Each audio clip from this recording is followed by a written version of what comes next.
Welcome back guys. आज मैं फिर से तुम लोगों के लिए एक मजेदार सीरीज को लेके आ चुका हूँ। इस सीरीज की डोंगो बन चुकी है और वो शायद यूट्यूब पे एक्सप्लेन भी है, पर यहाँ पर किसी ने भी इसकी मानवा एक्सप्लेन नहीं किया, तो मैं एक्सप्लेन कर रहा हूँ। हमारी इस कहानी का एम से कोई ट्रांसमाइग्रेटर नहीं है, कोई सिस्टम भी नहीं है उसके पास। इवन उसकी बॉडी, स्पिरिचुअल रूट्स, उसका टैलेंट इतना ज्यादा खराब है कि वो बस एक मोर्टल ही रहेगा अपनी पूरी जिंदगी में। पर उसे यहाँ एक ऐसी एलेक्सर की बोतल मिल जाती है जिससे वो किसी भी प्लांट, इंसेक्ट या स्पिरिचुअल बीस्ट की ग्रोथ को इंक्रीज कर सकती है। पर ये एलेक्सर की बोतल कोई आर्टिफैक्ट नहीं है जिसने अपने एमसी को ओनर बना लिया हो, वो बस एक बोतल है जिसे कोई भी उससे छीन सकता है। तो अब इसी बोतल को लेके अपना एमसी निकल चुका है अपने मोर्टल से इमोर्टल बनने के सफर में। वो इसमें सक्सेसफुल होने वाला है या नहीं, चलो कहानी में देखते हैं। तो कहानी की शुरुआत में हमें सबसे पहले एक घोड़ा गाड़ी को दिखाते हैं जो पहाड़ी एरिया में फुल स्पीड में भाग रही है। इसी घोड़ा गाड़ी के अंदर बैठा था एक बच्चा जो गर्व से खुद को इंट्रोड्यूस कराता है। मेरा नाम है हानली। कभी कभार लोग मुझे गाँव का गवार कहने के साथ साथ पागल भी बुलाते हैं। मेरी जिंदगी इतनी ज्यादा ऑर्डिनरी है कि इसके बारे में बातचीत करने की भी कोई जरूरत नहीं है। मेरा विलेज भी मेरी तरह है, उस विलेज के बारे में भी कुछ भी स्पेशल नहीं है। उन पहाड़ों के बीच में ये मेरा विलेज जिसका नाम है ग्रीन बुल विलेज। मेरी फैमिली में ये फैटी थर्ड अंकल सबसे ज्यादा एक्स्ट्रा ऑर्डिनरी बंदे हैं। इन्होंने ग्रीन बुल टाउन के अंदर एक जाना माना रेस्टोरेंट खोल रखा है। इनकी सक्सेस की वजह से गाँव में ज्यादातर लोग इनसे जलन खाते हैं। अचानक 3 दिन पहले ये मेरे घर आए और उन्होंने बताया इनके रेस्टोरेंट के करीब एक 7 प्रोफाउंड सेक्ट अपने इनर सेक्ट के लिए डिसाइपल्स को रिक्रूट कराने वाले हैं। शुरुआत में तो पापा ने मुझे वहां जाने से बिल्कुल मना कर दिया था, पर जैसे ही थर्ड अंकल ने बताया कि इनर सेक्ट डिसाइपल्स को 1 सिल्वर हर महीने मिलता है तो वो तुरंत ही एग्री कर जाते हैं। पहले मेरा सपना था कि मैं एक क्राफ्टमैन बन के विलेज में एक लग्जरियस जिंदगी जीऊं, पर मुझे अपने इस नए डिसीजन पे भी कोई शक नहीं है क्योंकि हर महीने 1 सिल्वर कमाना मेरे लिए सच में एक लग्जरी है। फिर उसे अपनी फैमिली की याद आने लगती है और वो सोचता है कि अगर मुझे ये पहले ही पता होता तो जब मैं लकड़ी काटने गया था तो मैं अपनी छोटी सी बहना के लिए और भी ज्यादा फ्रूट्स तोड़ लाता।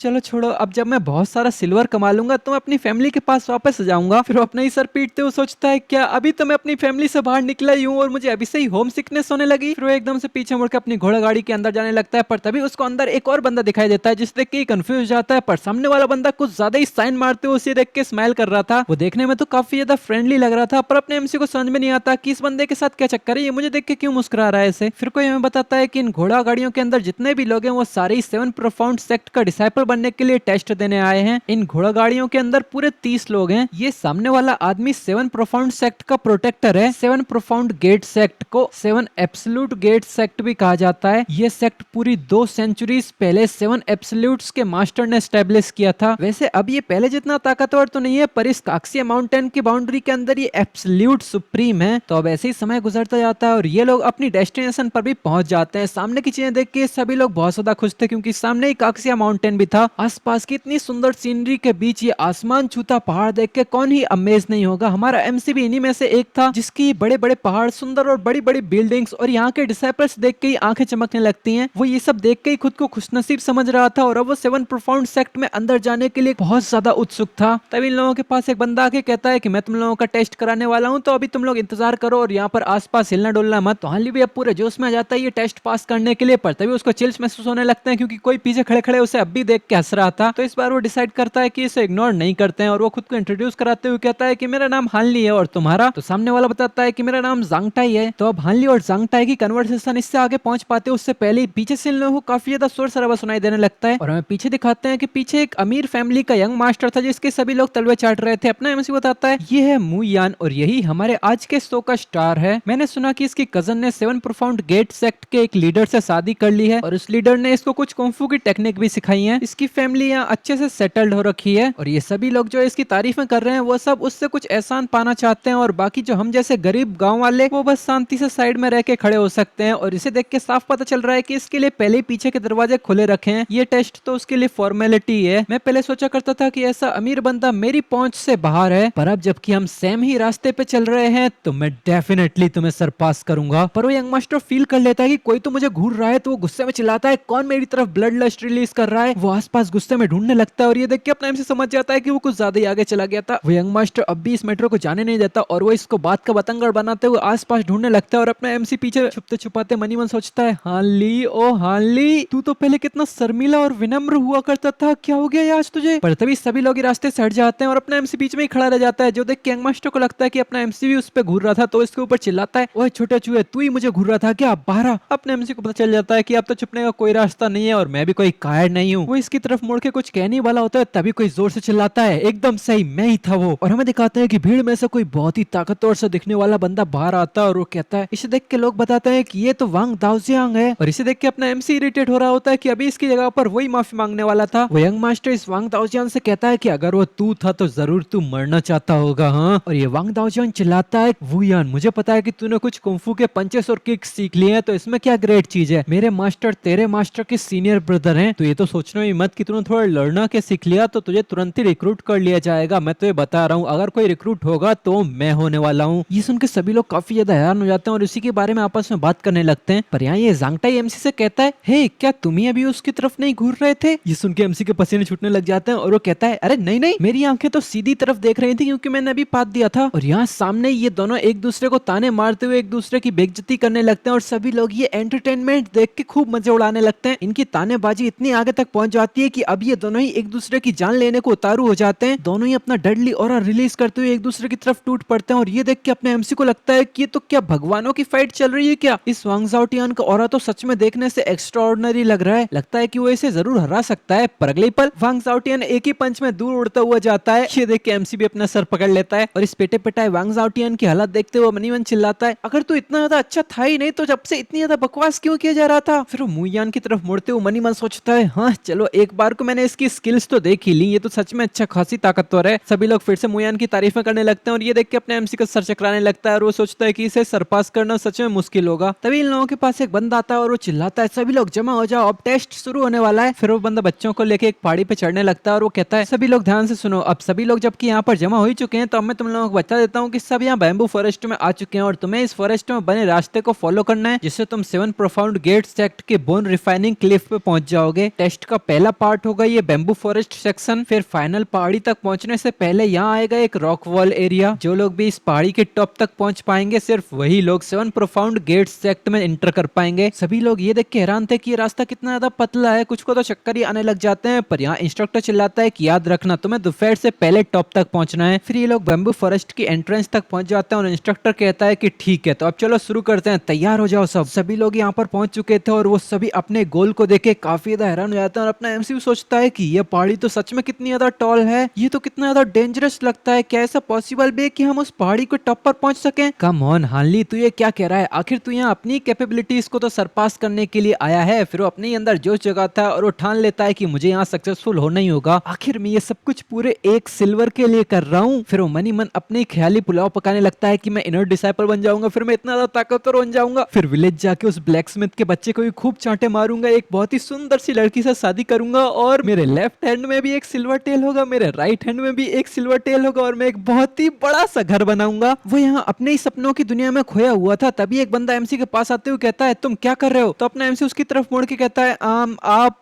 तो सामने वाला खुद को इंट्रोड्यूस करते हुए कहता है कि अगर तुम में से कोई भी खतरे में पड़ जाए तो हम लोग कोई कंपनसेशन देना नहीं चाहते, इसीलिए मैं वो सीनियर ब्रदर हूँ जो तुम्हारी प्रोटेक्शन करेगा इसमें। जिसपे एमसी मुस्कुराते हुए कहता है, हेलो सीनियर ब्रदर। जो सुन के सामने वाला कहता है, बस इतना ही, जरा उधर देख, वो सब लोग टेस्ट के लिए पहले ही भाग चुके हैं। जो सुन के एमसी की फट के चौसट हो जाती है, वो चिल्लाता है, वुड। फिर वो एकदम से खुद में जोश जगाता है और मनी मन सोचता है, मैं तो बचपन से ही फायरवुड काटने के लिए पहाड़ियां चढ़ता आ रहा हूँ, तो अब मैं इस पहाड़ी से क्यों डरूं। फिर वो भी पूरे जोश में अपना टेस्ट देने के लिए आगे भाग जाता है। भले उसने टेस्ट देना शुरू कर दिया हो पर अब भी वो बाकी सबसे बहुत पीछे था, इसीलिए वो फुल स्पीड में भागता जा रहा था, जिसकी वजह से वो बार बार प्लांट से टकराता भी जा रहा था। और इधर काफी सारे लोग बहुत आगे तक पहुंच गए थे तो वो फर्स्ट प्लेस तक आने के सपने देखने लगते हैं। पर तभी वुयान फुल स्पीड में आता और एक ही बार में बैम्बू फॉरेस्ट के बाहर निकल जाता है, जो देख के सभी लोग काफी हैरान हो जाते हैं और वुयान भी ये देख के काफी ज्यादा घमंड दिखाने लगता है। अब बैम्बू फॉरेस्ट से बाहर आने के बाद लोगों को बहुत बड़ा पहाड़ चढ़ना था, जो देख के सबके पसीने छूट रहे थे। दूसरी तरफ हानली बहुत जोर जोर से हांफते हांफते भाग रहा था और वो मनी मन सोचता है, डैम मैं तो बहुत ज्यादा थक गया हूँ, ये रास्ता इतना ज्यादा कठिन क्यों है। शुरुआत में तो बस मुझे भागना ही था, पर अब यहाँ पर काफी कम बैम्बू वाइन्स हैं चढ़ने के लिए और यहाँ पर अब मुझे चलना नहीं बल्कि चढ़ाई करनी है, मुझे तो इतना ज्यादा बुरा फील हो रहा है। पर तभी वो पीछे देखता है, वहाँ पर उसका सीनियर ब्रदर खड़ा हुआ था, वो बस बिल्कुल शांति से इसको देखे जा रहा था। ये देख के एमसी समझ जाता है कि वो इसकी कोई मदद नहीं करने वाले, वही कमजोर है बस। फिर एकदम से जोर से चिल्लाता है, ठीक है तुम जीते पर मैं अब भी हार नहीं मानने वाला, चलो ये करके दिखाता हूँ। फिर वो पूरी मेहनत लगा के अपने कांपते हुए हाथों के साथ एक चढ़ाई को चढ़ लेता है और फिर वो ऊपर चढ़ के कहता है,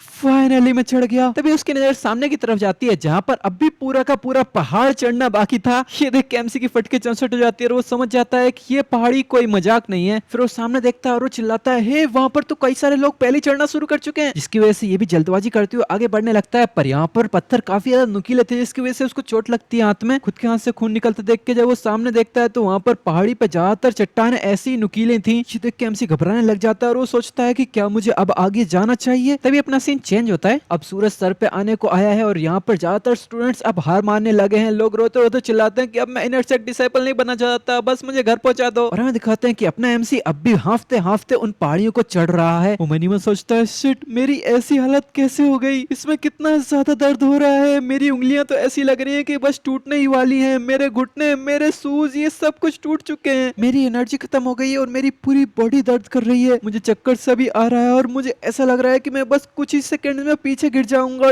डैम इट। फिर अपने दांत पीसते हुए चिल्लाता है, डकिंग है, इस पहाड़ी की वजह से मेरी पूरी बॉडी में छेद होने वाले हैं। क्या कल्टीवेशन का रास्ता इतना ज्यादा प्रीसियस भी है? क्या सच में मेरे भाग्य में एक अप्रेंटिस बनना लिखा है? क्या मुझे बस गिव अप कर देना चाहिए? फायरवुड काटना, कारपेंट्री, सब कुछ इससे काफी ज्यादा इजी है। ये तो अभी से इतना ज्यादा मुश्किल है और किसे पता कि आगे चल के क्या होगा। बेहतर हुआ कि मैं अभी गिव अप कर दूं। पर तभी उसको याद आने लगता है कैसे उसकी छोटी बहन, उसका पूरा परिवार उस पर भरोसा करके उसे विदा कर रहा था। ये याद करते ही एमसी खुद को ही कोसते हुए अपने दांत पीसने लगता है और फिर वो खुद को ही मोटिवेट करते हुए आगे बढ़ने लगता है। पर तभी उसका खुद का ही पसीना उसकी आंखों में चला जाता है, जिसकी वजह से उसको काफी ज्यादा दर्द होने लगता है। वो अब ठीक से देख नहीं पा रहा था। इससे वो और भी ज्यादा गुस्सा हो जाता है। पर तभी वो सोचता है कि ठीक है, अब मैं आंखें बंद करके ही आगे बढ़ूंगा, मैं रुक नहीं सकता। वो ऐसे ही धीरे धीरे करके खुद को मोटिवेट करते हुए आगे बढ़ता जा रहा था। तभी चढ़ते चढ़ते उसके हाथ में एक रस्सी लगती है, जो देख के एमसी कहता है, हाँ ये सब। वो जब चढ़ने के बाद थोड़ी अपनी आंखें खोलता है तो उसे सामने एक रस्सी दिखाई देती है। ये देख के वो सोचता है क्या मैं ऑलरेडी टॉप पर पहुंच गया? पर फिर वो जब सामने देखता है तो वो बहुत कंफ्यूज जाता है और वो चिल्लाता है, ये पॉसिबल भी कैसे है? इससे ऊपर तो पूरी खड़ी पहाड़ी है, क्या मुझे अब रस्सी से चढ़ना पड़ेगा? और अब तो ऑलमोस्ट दोपहर होने ही वाली है, अब मैं क्या करूं? तभी हमें वुयान को दिखाते हैं जो कि ऊपर ही पहुंच चुका होता है और वो नीचे सब लोगों को देख के उन सबको कचरा कहता है। स्पेशली एमसी की तरफ देख के उसको चिट्टी उंगली दिखा के उसकी बेइज्जती करने लगता है, जो देख के अपना एमसी बहुत ज्यादा गुस्सा हो जाता है। वो गुस्से में चिल्लाता है, डैम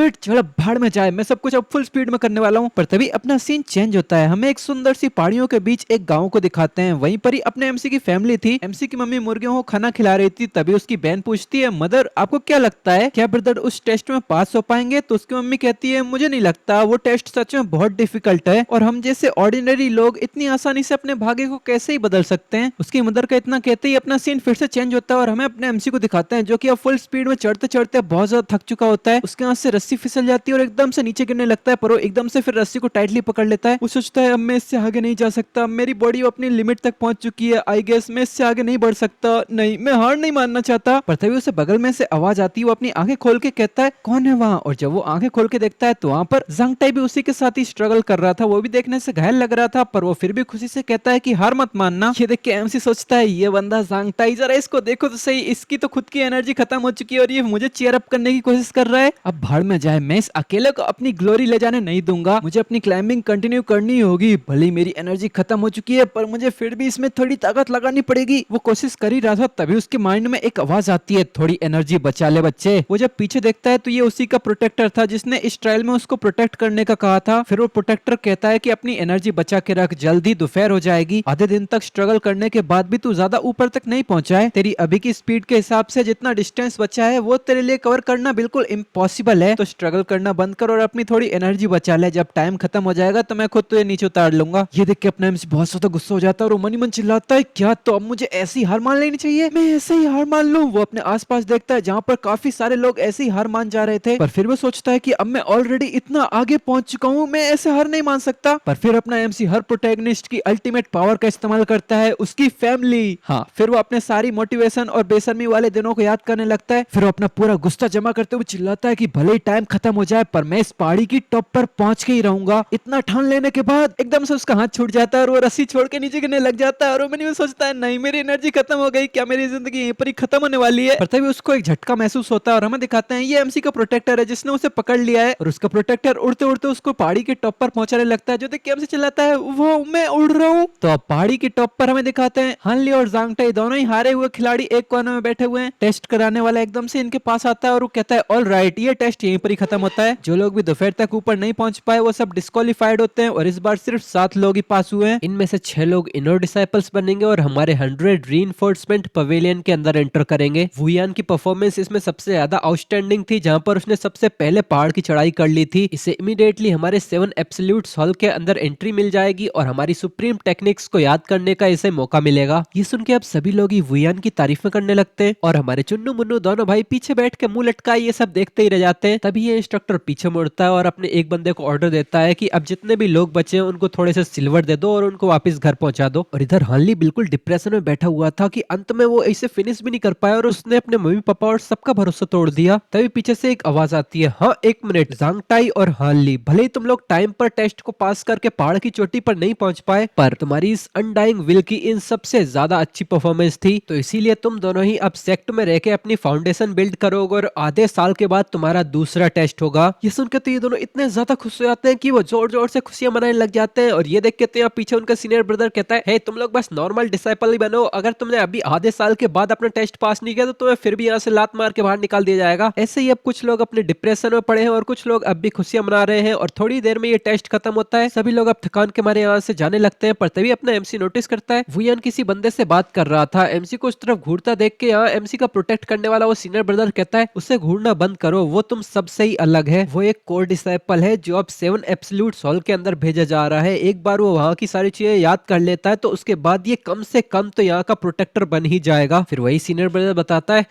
अगर इसकी सिस्टर ने वाइस सेक्ट लीडर माँ से शादी ना की होती तो ये अपनी स्किल्स के दम पर यहाँ तक तो नहीं पहुंच पाता। फिर ये और भी ज्यादा बुरा भला बोलने लगता है तो उसका साथी इसको चुप करा के यहाँ से ले जाने लगता है और अपने भाई लोग इन्हें देखते ही रह जाते हैं। फिर अपना सीन चेंज होता है इसी माउंटेन के पीछे एक बेम्बू फॉरेस्ट के अंदर। एक जगह आके ये सीनियर ब्रदर सबको रुकवाता है और हमें सामने किसी बूढ़े फिगर को दिखाते हैं जो खांसते हुए इस तरफ आ रहे थे। ये है डॉक्टर मूजोरियन और हम इन्हें डॉक्टर मू ही बुलाएंगे। ये सभी लोग डॉक्टर मू को देख के इन्हें ग्रीट करते हैं तो डॉक्टर मू भी बताते हैं, ओ इस बार इनर डिसाइपल्स के साथ कुछ नॉर्मल डिसाइपल्स को भी एक्सेप्ट किया इसी टेस्ट में। क्या इत्तेफाक की बात है, मेरे पास भी थोड़ी सी स्टाफ की कमी पड़ रही है, मुझे कुछ जूनियर एल्केमिस्ट और कुछ अप्रेंटिस हर्बलिस्ट भी चाहिए होंगे। फिर डॉक्टर मू सीधा हार्ली और ज़ांग टाई की तरफ देखते हुए कहते हैं कि तुम दोनों अब मेरे पीछे आओ। तो इनका सीनियर ब्रदर भी कहता है, ठीक है हम समझ गए, हम चलते हैं यहाँ से। ये सुन के अपना एमसी चिल्लाने लगता है तो वहाँ पे सीनियर ब्रदर इनको चुप करा देता है और चुपचाप यहाँ डॉक्टर मू के पीछे भेजवा देता है। तो अब ये लोग आ चुके हैं सीधा डॉक्टर मू के घर पर और डॉक्टर मू इन दोनों से कहते हैं कि अब से तुम दोनों मुझे एल्डर मू कह के बुलाओगे। मैं तुम लोगों को एल्केमी सिखाऊंगा और मेडिकल इंग्रेडिएंट्स को जमा करना भी सिखाऊंगा, साथ ही साथ मैं तुम लोगों को सेल्फ कल्टीवेशन के मंत्र भी सिखाऊंगा और आधे साल के बाद मैं तुम लोगों का टेस्ट भी लूंगा। अगर तुम इसमें फेल हो जाते हो तो तुम बस एक आउटर डिसाइपल ही बन के रह जाओगे। जो सुन के ये दोनों ही कह देते हैं ठीक है समझ गए। फिर डॉक्टर मू इन लोगों से हाथ हिला के कहते हैं ठीक है अब मैं थक गया हूँ, तुम लोग अब कल वापस आना। जो सुन के ये दोनों ही अब यहाँ से जाने लगते हैं और हार्ली बाहर निकल के चैन के सांस लेता है और मनी मन सोचता है, हाँ मुझे नहीं पता पर उस बंदे की प्रेजेंस में मुझे काफी ज्यादा इंटेंस प्रेशर फील हो रहा था, मुझे बहुत ज्यादा नर्वसनेस हो रही थी और जब मैं इसके घर के बाहर निकला तो मुझे बिल्कुल रिलैक्स फीलिंग आने लगी। अब घर के बाहर निकलने के बाद इन दोनों के पास कुछ काम तो था ही नहीं तो ये बाहर निकल के एकदम से स्टैच्यू की तरह ही खड़े रह जाते हैं। थोड़ी देर खड़े रहने के बाद हार्ली ज़ांग टाई से कहता है, ब्रदर टाई अब हमें क्या करना चाहिए? तो ब्रदर टाई भी अपनी सर खुजाते हुए कहता है, मैं थोड़ी देर के बाद तुमसे यही पूछने वाला था। तभी इन लोगों को बगल में से एक बंदा गुजरता हुआ दिखाई देता है और अपना एमसी से देख के कहता है ये तो सीनियर ब्रदर ज़ांगजुन है। तो ये दोनों ही हंसते खेलते इसके पास आते हैं और कहते हैं सीनियर ब्रदर आप कहाँ पर जा रहे हो? तो ये कहता है मैं बाकी नॉर्मल डिसाइपल्स को ट्रेनिंग के लिए तैयार करने जा रहा हूँ। तो हार्ली कहता है सीनियर ब्रदर क्या आप हमें भी आपके साथ ले जा सकते हो? तो इनका सीनियर ब्रदर हाथ बांधते हुए एकदम स्ट्रेट टोन में कहता है कि तुम लोग क्या सोच रहे हो, कहाँ जा रहे हो तुम? अब से तुम लोग एल्डर मू की केयर में हो तो तुम्हें और किसी ट्रेनिंग में पार्टिसिपेट नहीं कराया जाएगा, तो बस यहीं पर रहो। तो अब क्या था, ये दोनों फिर अकेले रह जाते हैं और हार्ली कहता है अब हम क्या करें? ज़ांग टाई कहता है कि बस पास होने के लिए हमने इतना कुछ किया और अब हमें मार्शल आर्ट सीखने को भी नहीं मिलेगा। हार्ली भी उदास होते हुए कहता है अब इतनी मेहनत करने के बाद हमें क्या सीखने को मिलेगा? कैसे प्लांट्स को खोदा जाता है? हमारी तो किस्मत ही खराब थी जो हम इस मेडिसिन गार्डन के बुड्ढे से मिल गए, अगर ऐसे ही चलता रहा तो घर पे रहने से यहाँ पर रहना क्या डिफरेंट है? फिर वो एकदम से जोश में चिल्लाता है कि मैं हार्ली एक ऐसा पर्सन हूँ जो कभी हार नहीं मानेगा। हाँ, इतनी जल्दी इसके अंदर जोश भरता देख के तो ज़ांग टाई भी हैरान रह जाता है। फिर हार्ली कहता है ब्रदर ज़ांग टाई तुम्हें पता है वैसे ये बिल्कुल परफेक्ट चीज भी है, हम तो ऑलरेडी नॉर्मल डिसाइपल बन चुके हैं तो अगर हम आधे साल के बाद टेस्ट में फेल भी हो जाते हैं तो हम फिर भी आउटर डिसाइपल्स तो बन ही जाएंगे। इसके बाद ही हम आउटर सेक्ट में एक रेस्टोरेंट को ऑपरेट करेंगे, खाएंगे पिएंगे और मजे में जैसे चाहेंगे वैसे रहेंगे। तो क्या कहते हो, क्या हम जानबूझ के ही फेल हो जाएं? तभी लोगों को सामने वाले दो सीनियर ब्रदर्स की आवाज सुनाई देती है। यहाँ पर ये दोनों बात कर रहे थे, मैंने सुना कि तूने उससे बहुत बुरा पीट दिया। तो दूसरा कहता है हाँ बिल्कुल, ना सिर्फ मैंने उसको अच्छे से पीटा बल्कि उसे घुटनों पर बिठा के मुझसे माफी भी मंगवाई। तो पहला कहता है हाँ एकदम सही किया, इस आउटर डिसाइपल की हिम्मत कैसे हुई कि जो इसने डिग्निफाइड इनर डिसाइपल से पंगा लिया? इसे पता भी है कि इनर डिसाइपल होता क्या है, हमें बहुत सारी सिल्वर मिलती है, हर नए साल पे हमें एक्स्ट्रा बोनसेस भी मिलते हैं और हर आउटर डिसाइपल्स को हमें रिस्पेक्ट दिखानी होती है। लड़कियों की तो लाइन लगी पड़ी है इस उम्मीद में कि हम उससे शादी करेंगे, हम तो अपना सर उठा के आराम से चल सकते हैं। ये तो कितना ज्यादा कूल है ना। ये दोनों हंसते हंसते ऐसे निकल जाते हैं कि इनर डिसाइपल होना कितना ज्यादा वंडरफुल होता है। ये सुन के अब इसके अंदर भी जोश भर जाता है और अपना एमसी पूरे जोश में चिल्लाता है, मैंने डिसाइड कर लिया है, हम डेफिनेटली पास होने वाले हैं। ऐसे ही बोरियत के साथ इनका ये वाला दिन गुजर जाता है और अब अगले दिन दोनों फ्रेश मूड के साथ उठते हैं और सुहानी सुबह का मजा लेते हैं। फिर थोड़ी देर के बाद जांगटे थोड़ा सा उदास हो जाता है और वो इससे कहता है कि हानली मैं थोड़ा सा चिंतित हूँ, अगर हम उस मंत्र को याद नहीं कर पाए तो हानली इससे कहता है कि तू चिंता मत कर, वो एल्डर जो भी मंत्र अपन को सिखाएंगे ना तो वो मैं याद कर लूंगा, फिर मैं तुझे सिखा दूंगा। अभी ये दोनों सूरज निकलते ही सीधा एल्डर मुंह के घर के अंदर आ जाते हैं और ये दोनों काफी देखने से ही नर्वस लग रहे थे। दोनों एल्डर को ग्रीट करते हैं और एल्डर कहता है ऑल राइट, आज मैं तुम लोगों को एक चैंट सिखाने वाला हूँ और याद रखना ये चैंट एक टॉप सीक्रेट है, ये सिर्फ तुम दोनों को ही पता होगा। याद रखना अगर ये किसी और के ऊपर पास ऑन करने के बारे में तुम सोच रहे हो तो अभी अपना सामान पैक करके दफा हो जाओ इस सेक्ट से। अब टॉप सीक्रेट की बात सुनकर तो ये दोनों ही बहुत ज्यादा एक्साइटेड होने लग जाते हैं। तभी ये एल्डर कहता है ठीक है तो अब मैं चैंट बता रहा हूँ। तो वो चैंट है बिली बिली बिली बिली बिली बिली बिली बिली बुचक बुचक बुचक।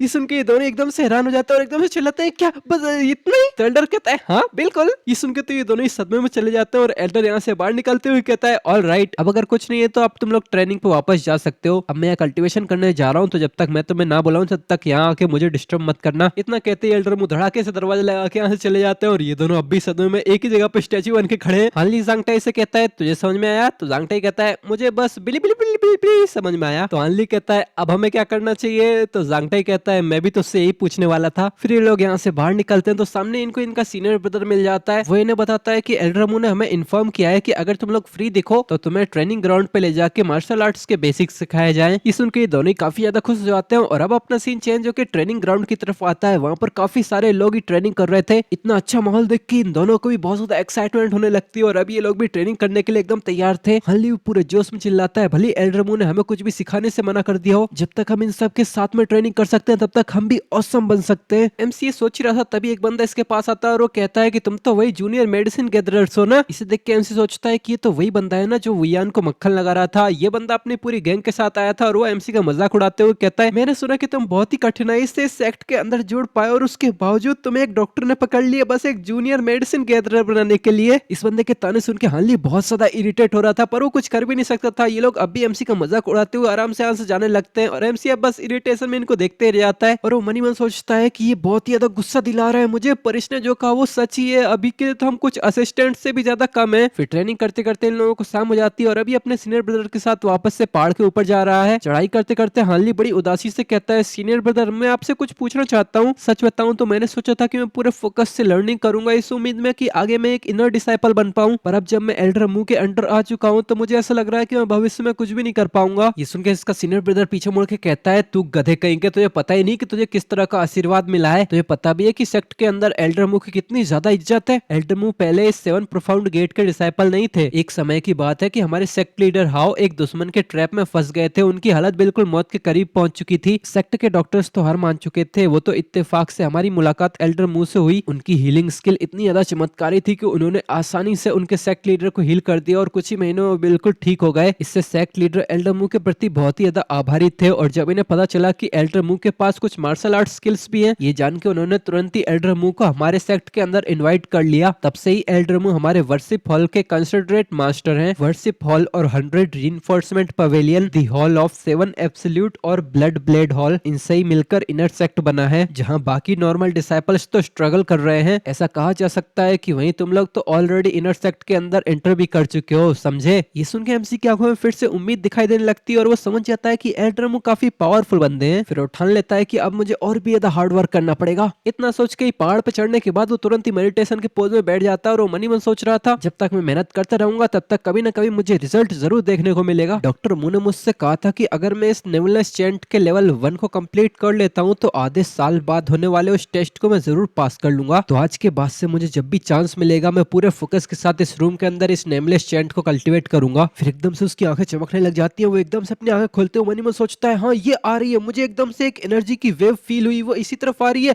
और वो एनर्जी की वेव आ रही है, आ गई। और अगले ही पल वो एक जोरदार पाद मारता है जो देख के अपने से एकदम से चिल्लाता है व्हाट द हेल, ये पादने का कैसा साइन है, ये तो कितनी ऑसम चैंट है, फिर इसकी वजह से मुझे अपने पेट में ये सेंसेशन कैसी फील हो रही है। हार्ली ऐसे ही कुछ दिनों तक कल्टीवेट करता रहता है और उसे डिसाइपल्स से पता चलता है कि कल्टीवेट करते टाइम पे उन्हें इस एनर्जी में वार्म सेंसेशन फील होती है, पर अपने एमसी कल्टीवेट करते हुए सोचता है मुझे तो इस एनर्जी में कोई वार्म सेंसेशन फील नहीं हुई, पता नहीं ऐसा क्यों हो रहा है। बाकी डिसाइपल्स उसका मजाक उड़ाते रहते रहते हैं पर अपना एमसी कल्टीवेट करते ही रहता है और वो सोचता है ज्यादा खाने और ज्यादा पाने के अलावा और कोई डिफरेंस पता नहीं चल रहा है मुझे। उसके आसपास के सारे डिसाइपल्स उसका मजाक उड़ाते रहते हैं पर हार्ली अपने भाग्य के खिलाफ सरेंडर नहीं करना चाहता। वो अभी पूरी जी जान लगा के कल्टीवेट करता रहता है जिसकी वजह से वो अपना हाथ भी तोड़ा लेता है। और वो जब ये प्रॉब्लम लेके अपने मास्टर के पास जाता है तो उसका मास्टर कहता है नॉनसेंस, अगर तूने ऐसा दोबारा कर लिया तो दफा हो जाना स्पीक से। ये सुनकर तो एमसी और भी घबराने लग जाता है और वो सोचता है कि लगता है मैं शुरुआत से ही सब कुछ गलत कर रहा हूँ। पर फिर भी वो हार नहीं मानता और सोचता है जब तक मैं मेहनत करता रहूंगा तब तक मुझे कुछ ना कुछ रिजल्ट जरूर मिलेगा। और अगले ही कुछ दिनों के बाद उसे रिजल्ट दिखाई देता है, उसके पाने की रफ्तार अब तेज हो चुकी है। एमसी के साथ यहाँ जितने भी डिसाइपल्स आए थे भले ही वो नॉर्मल डिसाइपल्स ही क्यों ना हो, उन सब ने कल्टीवेशन में थोड़ी बहुत तो सक्सेस हासिल कर ही ली है। पर हार्ली और ज़ांगटाई की कल्टीवेशन में घंटा कोई फर्क नहीं आया है और ये दोनों ही अब सूर्य को अस्त होता हुआ देख रहे हैं। फिर हार्ली कहता है ब्रदर ज़ांगटाई, लगता है कि मेरे लिए वापस जाके एक ऑर्डिनरी बंदे की तरफ फार्मिंग करना ही बेहतर होगा। इतने लंबे समय तक कल्टीवेट करने के बाद भी मुझे बस थोड़ी सी ठंडी सेंसेशन ही फील हुई और इसके अलावा तो मुझे कुछ भी फील नहीं होता। आई गेस मैं शायद कल्टीवेशन के लिए बना ही नहीं हूँ। तो ज़ांगटाई कहता है कि मुझे तो ऐसा नहीं लगता, एटलीस्ट तुम्हें कोई कोल्ड सेंसेशन तो फील हो रही है। जो सुन के अपने एमसी कंफ्यूजन में कहता है क्या, और ये बार बार पादने के बारे में क्या क्या तुमको ऐसा कुछ भी फील नहीं होता? ज़ांगटाई फिर भी हंसते हुए कहता है ना, मुझे तो सच में कुछ भी फील नहीं होता। हम लोग सच में बुरों में भी सबसे बुरे हैं, तो हम दोनों के बीच में कंपेयर करने के लिए कुछ वैसे है नहीं। और ये सुन के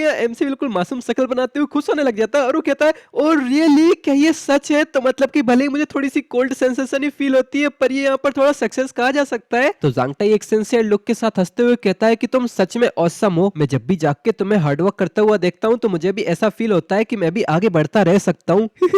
ऐसे ही हमें साथ मिलकर हार्डवर्क करते रहना चाहिए, हम इनर डिसाइपल्स बनेंगे और जल्द ही इस दुनिया के टॉप पर भी पहुंच जाएंगे। जो सुन के अपने एमसी के दिमाग में भी उम्मीद की एक किरण छा जाती है और वो भी कहता है ब्रदर ज़ांगटाई ऑलराइट, अब मैं फिर से 100 बार और कल्टीवेट करने के लिए जा रहा हूँ। इससे दोनों में और जोश बढ़ जाता है और फिर से दोनों कल्टीवेशन में लग जाते हैं। तो अब ऐसे ही दिन गुजरते जाते हैं और 4 महीने बीत जाते हैं। अब अपना सीन चेंज होकर एक ट्रेनिंग ग्राउंड में आता है क्योंकि अब वो दिन आ चुका था जब तुम्हें तुम्हारी पूरी मेहनत का फल मिलने वाला है। सारे स्टूडेंट्स नर्वस थे और इन्हीं नर्वस स्टूडेंट्स के ऊपर पहाड़ी पे अपना एमसी और ज़ांगटाई बैठे थे। हार्ली कहता है कि बस उन मंत्रों को याद करते करते तो मुझे तो लगता है कि मैं ऐसे ही मर जाऊंगा। इन लोगों की वजह से मुझे थोड़ा बहुत एंटरटेनमेंट तो देखने को मिल जाता है। और हमें दिखाया जाता है ये दोनों ही बड़ी मजे में फ्रूट्स खा रहे थे और हार्ली कहता है कि लिटिल ब्रदर ज़ांगटाई, तुम्हें क्या लगता है डॉक्टर मू के ये मंत्र तो बिल्कुल यूजलेस ही है ना? 4 महीने तक इतनी मेहनत से ट्रेन करने के बाद भी मुझे बस पेट में थोड़ी सी सेंसेशन ही फील हो रही है। ज़ांगटाई भी बड़ी मजे से फ्रूट्स खा रहा था और एमसी की बात का जवाब देते हुए कहता है ऑफ कोर्स, इनफैक्ट मुझे तो अब भी कुछ भी फील नहीं होता। तभी इन लोगों के पीछे से कुछ लोग आते हैं और हमें पता चलता है ये वही चूहे के दांतों वाले लोग हैं जो एमसी का देख के उनकी मजाक उड़ाने लगते हैं, मेडिसिन गैदरर्स कह के। और वो कहते हैं कि ये लोग जल्दी इनर डिसाइपल्स बन जाएंगे, फिर ये इनका और मजाक उड़ाएंगे। ज़ांगटाई हार्ली इन लोगों के साथ कुछ बातचीत भी नहीं करते पर फिर भी ये लोग फालतू की बकवास करते हुए ऐसे ही आराम से जाने लग जाते हैं। ज़ांगटाई और हार्ली ने भले इन लोगों की बातों को कोई जवाब नहीं दिया था पर इसकी वजह से हार्ली बहुत इरिटेट हो रहा था। तभी कोई ट्रेनिंग ग्राउंड में आके चिल्लाता है सभी लोग एक जगह जमा हो जाओ, सब ध्यान से सुनो, आज का टेस्ट पिछले वाले के जैसा बिल्कुल इजी नहीं होने वाला। आधा साल गुजर चुका है और अब हमें यूजलेस लोगों की कोई जरूरत नहीं है। अगर तुम आज एलिमिनेट हो जाते हो तो अपनी चीजें पैक करो और दफा हो जाना यहाँ से। चलो अब शुरू करते हैं। पहला राउंड वार्म अप एक्सरसाइज वाला होने वाला है जिसमें तुम्हें 20 लार्ज ट्रीज को अपने पंच से ही तोड़ना होगा। दूसरे राउंड में पूरे 6 घंटे तक अपने सर के बल खड़ा रहना है। ऐसे ही वो आने वाले राउंड्स को एक्सप्लेन करता जाता है और इन स्टूडेंट्स की ये सुन के ही फटने लग जाती है। वो चुएसी शकल वाला जो अभी हार्ली का मजाक उड़ा के गया था वो भी ये सब देख के बिल्कुल सदमे में चला जाता है। उसकी भी फट के 64 हो रखी थी और वो मनी में सोचता है what the duck, warm up, ये वार्म अप होता है? फिर क्या था, अब इन्हें ऑर्डर्स तो मिल चुके हैं तो इन्हें टेस्ट तो देना ही होगा। तो ये भी टेस्ट देता है और हर टेस्ट के अंदर इसके 12 बज रखे थे और ज़ांगटाई और हार्ली वो भी बड़े आराम से फ्रूट्स खाते खाते इसके टेस्ट को देख रहे थे। वो शुरुआत में तो इसे बस घूरते ही रहते जिसकी वजह से ये बस इरिटेट ही हो रहा था। फिर बीच बीच में ये उसके टांग खींचने लग जाते हैं और उसका मजाक उड़ाने लग जाते हैं जिसकी वजह से इसकी और भी ज्यादा इरिटेशन के हमारे हालत खराब होने लगती है। आधा 1 घंटे के बाद ये सारे टेस्ट को कंप्लीट करके बिल्कुल मदहोश हो चुका पड़ा होता है। वो अपनी कांपती आवाज में कहता है फाइनली मैंने ये सब कुछ कंप्लीट कर दिया, तुम दोनों कमीनों बस मेरा इंतजार करो, मैं तुम लोगों को ऐसे ही नहीं जाने दूंगा। तभी सामने से आवाज आती है कि टेस्ट का पहला राउंड खत्म हो गया है, अब सेकंड राउंड भी जल्दी शुरू होगा। ये सुन के तो उसकी आत्मा हलक में आ जाती है और उसकी आंखें भी फट के बाहर आने लगती है। फिर क्या था, इसके बाद आता है और भी ज्यादा ब्रूटल टेस्ट और अपने ज़ांगटाई और हार्ली इसके और भी ज्यादा मजे लेते रहते हैं। और थोड़ी देर के बाद ये बंदा टेस्ट से एलिमिनेट ही हो जाता है और अपना हार्ली इसके पास आते हुए कहता है लगता है ब्रदर जियान आप इतने भी अच्छे नहीं हो, आखिर तुम भी तो एलिमिनेट हो गए हो। जो सुन के ये बंदा और भी ज्यादा इरिटेशन में चिल्लाता है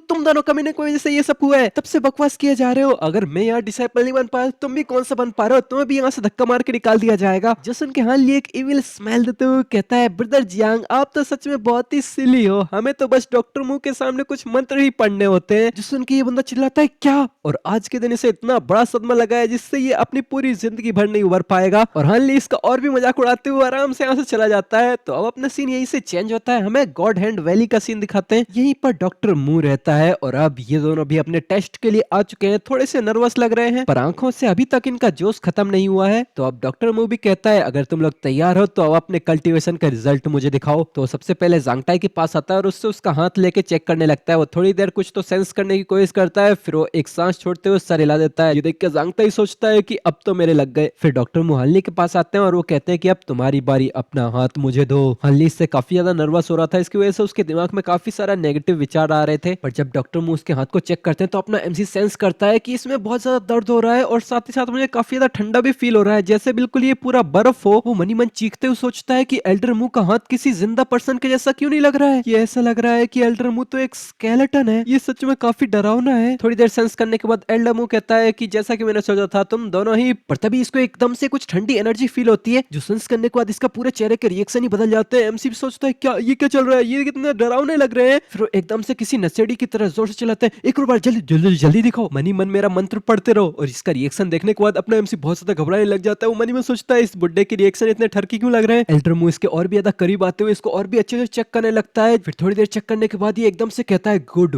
वेरी गुड। जो सुन के अपना एमसी कहता है क्या क्या अच्छा है। पर ये एल्डर जवाब देने की वजह किसी सन की बुड्ढे की तरह बहुत जोर जोर से हंसने लग जाता है और वो कहता है हाँ एकदम सही एकदम सही। उसकी हंसी देखते ही देखते काफी ज्यादा डरावनी हो जाती है। उसकी हंसी चारों तरफ गूंजने लग गई थी। इससे जांगटे और हानली दोनों ही काफी ज्यादा घबराने लग गए थे। फिर एकदम से एल्डर मू रुकते हुए कहता है मैंने ढूंढ लिया, फाइनली मैंने तुम्हें ढूंढ लिया। जो सुन के हानली घबराते हुए कहता है क्या। पर तभी डॉक्टर मू अपनी भूतिया शक्ल बदलते हुए एकदम जेंटलमैन की तरह एमसी से कहता है बहुत अच्छे, आज से तुम मेरे वर्शिप हॉल के एक ऑफिशियल डिसाइपल हो। ये सुन के तो एकदम से हानली के चेहरे पे खुशी की लहर दौड़ पड़ती है। वो एकदम से चिल्लाता है वाह। तभी डॉक्टर मू जांगटाई की तरफ मुड़ते हुए कहते हैं कि तुम तो बिल्कुल ही होपलेस हो, तुम्हारा कुछ नहीं हो सकता, अपना सामान पैक करो और माउंटेन से निकल जाओ। जो सुन के यहाँ जांगटाई बहुत ज्यादा घबराने लग जाता है। वो हानली की तरफ उम्मीद भरी निगाहों से देखता है तो हानली भी डॉक्टर मू से कहता है डॉक्टर मू प्लीज, अगर लिटिल टाइप भी यहाँ से चला जाता है तो मैं पूरे 7 प्रोफाउंड सेक्टर में बस अकेला पड़ जाऊंगा। बिना मेरे भाई के कल्टीवेशन का मतलब ही क्या रह जाएगा। जो सुन के अब दोनों ही इमोशनल होने लग जाते हैं। तभी डॉक्टर मू का रिएक्शन फिर से बदल जाता है और वो एकदम भूतिया टोन में कहता है हाँ पर मेरे पास एक ऐसी मेंटल मेथड है जो तेरे जैसी बॉडी के लिए बिल्कुल सुटेबल रहेगी। ये मेथड अपने यूजर को अनलिमिटेड स्ट्रेंथ देती है, जिससे कोई वेपन भी तुम्हारे शरीर को नहीं तोड़ पाएगा और तुम एलिमेंट्स के अटैक के द्वारा भी अनअफेक्टेड रहोगे। बदकिस्मती से इस कल्टीवेशन के अंदर तुम्हें एक्सट्रीम टॉर्चर का सामना करना पड़ेगा और ये मेथड काफी ज्यादा डिफिकल्ट है, इसीलिए कोई भी इसका इस्तेमाल नहीं करना चाहता। तो मैं सोच रहा हूँ क्या तुम इसका इस्तेमाल करना चाहते हो। जो सुन के जांगटाई भी एक पल को हैरान हो जाता है, फिर वो एकदम से एक्साइटेड होते हुए कहता है मैं करना चाहता हूँ, मैं जरूर करूंगा। अगर मुझे इससे हानली के साथ रह के काफी ताकतवर बनने का मौका मिलता है तो मैं डेफिनेटली ये करूंगा। इन लोगों को हंसता खेलता देख के डॉक्टर मू भी इन लोगों को तिरछी नजरों से देखता है। फिर पीछे मुड़ के वो कहता है तो तय रहा, तो अब से तुम दोनों इसी माउंटेन पे रहोगे। जो सुन के दोनों ही काफी ज्यादा खुश हो जाते हैं और अपने मास्टर को थैंक यू कहते हैं। ऐसे ही समय गुजरता जाता है और अब हमें इसी गॉड हैंड वैली के अंदर 2 महीने के बाद का सीन दिखाते हैं। यहाँ पर कुछ डिसाइपल्स डॉक्टर मू के द्वारा मंगाए गए कुछ मटेरियल्स को लेकर आए थे। अंदर से डॉक्टर मू की आवाज आती है कि सारे मटेरियल्स को यहीं पर ही रख के चले जाओ। तो डिसाइपल्स भी ऐसे ही करते हैं। तभी उनकी नजर बगल में जाती है जहाँ पर देखते हुए वो कहते हैं हाँ एक स्टोन हाउस ट्रेनिंग ग्राउंड। ऐसी जगह तो सिर्फ हमारे सेक्ट के एल्डर्स या फिर हॉल मास्टर के जैसे ही लोगों के पास होती है। डॉक्टर मू ने स्पेशली हानली के लिए एल्डर्स को राजी करा लिया इस स्टोन हाउस को ठीक कराने के लिए। क्या एल्डर मू हानली को कुछ ज्यादा ही लाड़ प्यार नहीं कर रहे हैं? इसके पास आखिर किस तरह का हेवन डिफाइंग टैलेंट है? तभी स्टोन हाउस का दरवाजा खुलता है और हानली एकदम अंगड़ाइयां लेते हुए बाहर आता है और वो कहता है ठीक है, तो आज की कल्टीवेशन यहीं पर ही एंड होती है। और वो मनी मन सोच रहा था मेरा नाम है हानली और मुझे यहाँ इनर डिसाइपल बने पूरे 2 महीने हो चुके हैं और अब मेरे ख्याल से तुम ये मान सकते हो कि इस गॉड हैंड वैली में सबसे ज्यादा पॉपुलर मैं ही हूँ। जब से मैंने उस टेस्ट को पास किया है तब से एल्डर मू हमें बहुत ही ज्यादा अच्छे से ट्रीट कर रहे हैं। ना सिर्फ इन्होंने मेरे लिए एक स्टोन हाउस ट्रेनिंग ग्राउंड बनवाया बल्कि इन्होंने अपनी वैल्यूएबल हर्ब्स का इस्तेमाल करके मुझे मेडिसिनल बाथ भी दिलाया, जिससे मेरी बॉडी और भी ताकतवर बन सके और मेरी कल्टीवेशन में मदद हो सके। और जैसे ही मैंने ब्रेक थ्रू करके अपनी फर्स्ट लेयर पे कदम रखा वैसे ही मेरे मेरेडियंस रप्चर हो गए और वहीं मैं बेहोश हो गया। इसकी वजह से एल्डर मू काफी ज्यादा नर्वस हो गए और वो कुछ समय के लिए मेरे बेड साइड के बगल में ही रह के मेरा ध्यान रखने लगे। एल्डर मू मेरी इतने अच्छे से देखभाल करते हैं, इसकी वजह से सेक्टर में चारों तरफ ये अफवाहें फैलने लगी हैं कि मैं एल्डर मू का लंबे समय से खोया हुआ बच्चा हूँ। अब जैसे ही मैं यहाँ से बाहर निकलता तो सारे स्टूडेंट मुझे चमचमाती हुई निगाहों से देखने देखने लगते और मुझे एडमायर करते। भले ही यहाँ पर सभी लोग ही मेरे प्रति काफी ज्यादा फ्रेंडली हैं, पर बदकिस्मती से एल्डर मुंह ने मुझसे कहा है कि यहाँ किसी से भी दोस्ती ना करूं। फिर हानली चलते ही चलते अपने माउंटेन के सुनसान रास्ते में आ जाता है और वहीं वो सोच रहा था कि मैंने एल्डर मुंह से काफी ज्यादा मिन्नतें की, उनसे काफी ज्यादा जिद की, तब जाके मुझे ये मेडिसिन की बोतल मिली है। वो जरूर अब भी वाटरफॉल के नीचे ही कल्टीवेट कर रहा होगा। ये एलिफेंट आर्मर टेक्निक सच में काफी ज्यादा ओवरवेलमिंग है और इसे कल्टीवेट करना भी काफी डिफिकल्ट है। जब भी मैं उसका दर्द भरा चेहरा देखता हूँ मेरा दिल में भी दर्द होने लगता है। अगर मुझे ये पहले ही पता होता तो मैं उसे यहाँ पर रुकवाता ही नहीं। फिर हानली वाटरफॉल के एरिया में आता है और वहीं पे जैसे वो कदम रखता है एक जोरदार बैम की आवाज आती है, जिसकी वजह से एमसी का चेहरा भी आड़ा टेढ़ा होने लग जाता है। उसकी आंखें एकदम से फटी फटी रहती है और वो एक जोरदार चीख लगाता है। फिर हमें गॉड हैंड वैली के बाहर वाटरफॉल के एरिया में दिखाया जाता है। यहीं पर ही जांगटाई रहता है। यहीं पर ही अब जांगटाई भी अपनी कल्टीवेशन खत्म करके अपनी वुडन हट के अंदर आ रहा है और वो हांफते हुए कहता है इसके अंदर अब मुझे और भी थोड़ी ज्यादा मेहनत करनी पड़ेगी। मुझे ऐसा फील हो रहा है कि मैं इस एलिफेंट आर्मर टेक्निक के सेकंड लेवल तक ब्रेक थ्रू करने ही वाला हूँ। और उसकी झोपड़ी के अंदर ही कोई अड़ा टेढ़ा नीचे गिरता हुआ जोर जोर से चिल्ला रहा होता है, लिटिल टाई लिटिल टाई। और हमें पता चलता है ये हानली है जो बहुत जोर जोर से रोते हुए चिल्लाता है कि बहुत दर्द हो रहा है, बहुत दर्द हो रहा है, सही में बहुत दर्द हो रहा है। ये देख जांगटाई परेशान होते हुए इसके पास आता है और कहता है क्या हुआ तुम्हारे साथ? तो पहले तो हानली खूब रोता है, फिर वो इसकी तरफ अपनी मुट्ठी आगे करते हुए कहता है भूल जाओ, मेरी मदद करो इसे खोलने के लिए। फिर वो अपनी मुट्ठी खोलते हुए एक बोतल को निकालता है, जो देख के हाँ जांगटाई कहता है क्या है एक बोतल? तो हानली रोते रोते बताता है कि यही वो कल्प्रेट है जिसकी वजह से मेरे पैर में इतनी जोर से चोट लग गई। जो देख के जांगटाई कहता है क्या एक कल्प्रेट वो भी एक बोतल? तो हानली रोते रोते कहता है कि मुझे नहीं पता कि किस गधे ने माउंटेन की रोड के बीचों बीच एक बोतल फेंकी है, मेरा पैर इस बोतल से टकराया और मुझे अब कितना ज्यादा दर्द हो रहा है। फिर अब हमें थोड़ी देर के बाद का सीन दिखाते हैं। अब हानली ने पट्टी वट्टी कर ली है और हानली जांगटाई से कहता है मुझे माफ करना, मैं तुम्हारे लिए भीख मांग के मेडिसिन लेके आया था और अब मुझे खुद ही इस्तेमाल करनी पड़ रही है। तो जांगटाई एक सांस छोड़ते हुए कहता है हाँ तुम इसकी चिंता मत करो, ऐसे क्यों बोल रहे हो, मुझे तो पता है कि तुम कितने अच्छे हो, चलो मैं तुम्हारे लिए ये बोतल खोल देता हूँ। फिर वो पूरी अपनी एलिफेंट आर्मर टेक्निक की सुप्रीम स्ट्रेंथ का इस्तेमाल करते हुए उस बोतल पे दम लगाता है, जिसकी वजह से वो पूरी बोतल हिलती भी नहीं है। तो जांगटाई पीछे मुड़ के फिर से दम लगा के उस बोतल को खोलने की कोशिश करता है, इसके बावजूद वो बोतल नहीं खुलती। जो देख के हानली कहता है आर यू सीरियस? अंत में जांगटाई इसको बोतल वापस देते हुए कहता है कि मैंने पूरी दम लगा दी, उसके बाद भी मैं नहीं खोल पा रहा हूँ। जो सुन के तो हानली बहुत ज्यादा कंफ्यूज हो गया था और वो कहता है कि तुम अपनी सुप्रीम स्ट्रेंथ से भी इसे ओपन नहीं कर पा रहे हो, क्या इसको किसी ने ग्लू से चिपका दिया है? चलो छोड़ो, ये जितनी ज्यादा हार्ड होगी उतनी ज्यादा मिस्टीरियस भी होगी। फिर हानली इसे पत्थर पर रखता है और कहता है दे हथौड़ा। जो देख के जांगटाई की फटने लग जाती है। फिर थोड़ी देर के बाद जांगटाई खुद हथौड़ा मारने लगता है, जिसकी वजह से ही बोतल उड़ते उड़ते सीधा एक माउंटेन के अंदर फंस गई थी। तो अब इतनी ज्यादा मेहनत करने के बाद ही दोनों ये हार मान जाते हैं और आराम से अब वाटरफॉल के नीचे बैठ के भाईचारों वाली बातें करने लगते हैं। इन लोगों की बातों से साफ पता चल रहा है कि इस सेक्ट के अंदर जांगटाई ही हानली का सबसे बेस्ट फ्रेंड है। तो अब ऐसे ही हंसी मजाक करते करते सूर्य अस्त हो जाता है, रात हो चुकी है और अब हमें हानली के घर का सीन दिखाते हैं। हानली पलंग पे पड़े पड़े अब भी उसी बोतल को निहार रहा था और वो सोचता है ना तो ये कोई कैरोमेटिक है ना ही कोई मेटल है, आखिर ये चीज क्या है? ये अपने साइज के अकॉर्डिंग काफी ज्यादा हैवी है और ये इतनी ज्यादा टफ भी है। फिर वो उबासियां मारते हुए अपनी आंखें बंद करके सोने लग जाता है, पर तभी उसको एक हल्की सी ठंडी हवा फील होती है और वो कहता है ये ठंडी कैसी लग रही है। पर जब वो अपने हाथ में देखता है तो वहीं पर ही उसकी बोतल ग्लो कर रही थी, जिसके अंदर से ऐसी ये ठंडी एनर्जी निकल रही थी। जो देखो एकदम से काफी ज्यादा हैरान हो जाता है, उसकी आंखें भी बाहर आने लग जाती है, वो एकदम से चीखते हुए इस बोतल को दूर फेंकता है। फिर वो अपने आसपास की एनर्जी को फील करते हुए उस बोतल की तरफ देखते हुए कहता है हाँ ये तो, और हमें इस बोतल को दिखाते हैं जिसके अंदर से अब भी ये एनर्जी निकल रही थी। हानली इस लाइट को फील करते हुए कहता है कि क्या ये बोतल इन छोटी मोटी लाइट ऑर्ब्स को एब्जॉर्व कर रही है? ये थोड़े से ठंडी सी लग रही है, पर ये है क्या और ये आ कहां से रही है इधर? वो आसपास देखता है, तभी उसकी नजर ऊपर की तरफ जाती है जहां पर उसकी खिड़की खुली हुई थी। तो वो सोचता है कि बाहर से आ रही है ये सारी लाइट ऑर्ब्स, तो अगर मैं बाहर जाऊं तो क्या ये बोतल और भी तेजी से एनर्जी एब्जॉर्व करेगी? फिर हानली चलते चलते एक जंगल के खाली फील्ड वाले एरिया में आता है और वहीं पे आके वो जोर से चिल्लाता है वाओ, क्योंकि उसकी बोतल ने आसपास से इस व्हाइट एनर्जी को एब्जॉर्व करना शुरू कर दिया था, जो देखने में काफी ज्यादा शानदार लग रहा था। ये देख के वो खुशी से सोचता है कि जैसा कि मैंने सोचा था, बाहर प्लेस करने से और भी तेजी से लाइट ऑर्ब्स को एब्जॉर्व कर रहा है। ये छोटी सी बोतल डेफिनेटली कोई शानदार चीज है, मुझे तो अभी से इससे प्यार हो गया है। अब मैं सोच रहा हूँ कि आखिर इस बोतल के अंदर किस तरह का ट्रेजर होगा। फिर वो ठान लेता है कि जब तक मैं इस छोटी सी बोतल को ये लाइट ऑर्ब्स कंटिन्यूअसली डेली देता रहूंगा तो कभी न कभी तो शायद मैं इसके सीक्रेट्स को डेफिनेटली अनलॉक कर लूंगा। तो अगले 3 दिनों तक एमसी ऐसा ही करता है, जिसकी वजह से चौथे दिन उसको डॉक्टर मुखी डांट पड़ती है, क्योंकि दिन में कल्टीवेशन के टाइम पे वो झपकियां ले रहा था, जिसकी वजह से हानली भी अब घबराने लग जाता है। पर जब हानली इसको सिंसियरली डॉक्टर मुंह से माफी मांगता है तो डॉक्टर मुंह इसको माफ भी कर देता है। पर इसके बावजूद हानली डेली नाइट को बाहर जाता है और इस बोतल के अंदर एनर्जी एब्जॉर्व करने देता है। फिर हमारा सीन चेंज होकर 8वीं रात पे आता है, जहाँ पर इस बोतल के अंदर कुछ तो चेंज होने लग गया था। उसके अंदर से जोरदार ग्रीन लाइट चमकती है। फिर उस बोतल के अंदर कुछ तो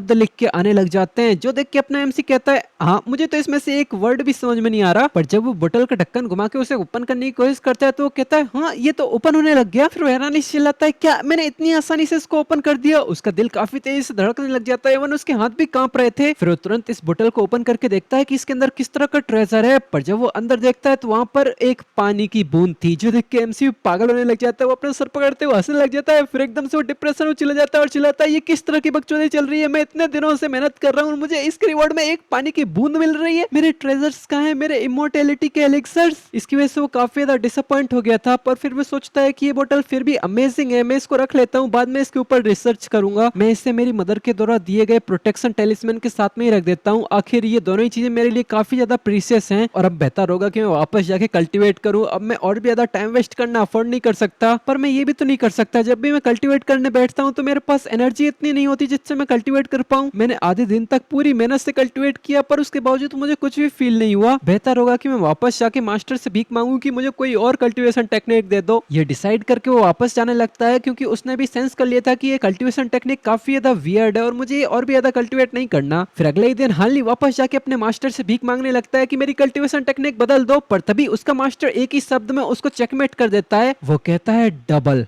अगर तुमने इस टेक्निक के फर्स्ट लेयर पे ब्रेक थ्रू कर लिया तो तुम्हें जितना सिल्वर मिलता है हर महीने उसका डबल मिला करेगा, हमेशा हमेशा के लिए। देन दोबारा वो एकदम चीकी लुक के साथ कहता है अगर तुमने इस ऑफर को मना किया तो हो सकता है कि ऐसी अपॉर्चुनिटी तुम्हें दोबारा कभी ना मिले। और डॉक्टर मुंह मनी मन सोच रहा था बच्चे मैंने तेरी सारी चालाकी देख ली है, अब दे अब और कोई बहाना मार। बाहर की तरफ फिर से वही दोनों डिसाइपल्स मेडिसिन लेके डॉक्टर मुंह के पास आए रहे थे, तभी डॉक्टर मुंह के कमरे के अंदर से हार्ली की जोरदार दौड़ने की आवाज आती है कि मुझे एब्सोल्युटली कल्टीवेशन से प्यार है। जो देख के लोग कहते हैं अरे ये तो हार्ली है, जैसा कि उम्मीद थी, हार्ली कितना ज्यादा हार्ड वर्किंग जीनियस है। फिर ऐसे ही समय गुजरता जाता है, ठंडी का समय आ चुका है और गॉड हैंड वैली के अंदर भी बर्फ पड़ने लगती है और हार्ली हम सबको बताता है डियर व्यूअर्स मेरा नाम हार्ली है, पैसों के लिए मतलब मेरे मास्टर की काइंडनेस को रिपे करने के लिए मैंने अपने आप को कल्टीवेशन के अंदर झोंक दिया था। तब से टिक टिक करते हुए दिन गुजरते जाते हैं। जैसे ही मेरी कल्टीवेशन थोड़ी इंप्रूव हुई गॉड हैंड वैली को सील कर दिया गया। एल्डर मुंह ने कहा कि वो कल्टीवेशन में कुछ भी डिस्टरबेंस नहीं चाहते, पर मुझे इसमें कुछ तो वियर्ड लगा।